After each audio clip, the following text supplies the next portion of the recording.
अस्सलाम वालेकुम।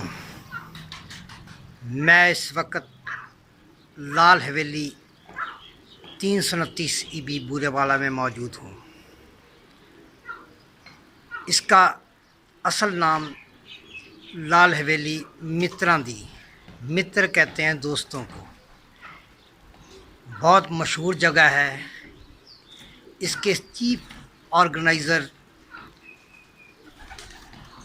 चौधरी उमर फ़ारूक सलहरिया हैं और इसके रूह रवां अशफाक अहमद भट्टी हैं।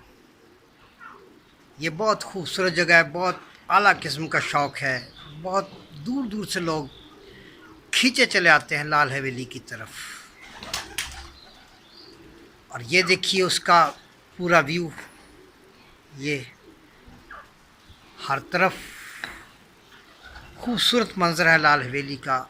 हर तरफ से लोग खींचे चले आते हैं इसकी तरफ और बहुत दूर दूर से अशफाक साहब को मिलने के लिए लोग यहाँ तशरीफ़ लाते हैं। दिखाने का मकसद ये है कि सिर्फ डॉक्टरी ही नहीं, मेरा यहाँ क्लिनिक है 329 में लाल हवेली के बाहर,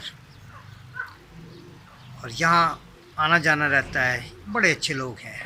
अल्लाह ताला इनके माल में, रिज़्क़ में बरकतें अता फ़रमाए। आमीन। अस्सलाम वालेकुम।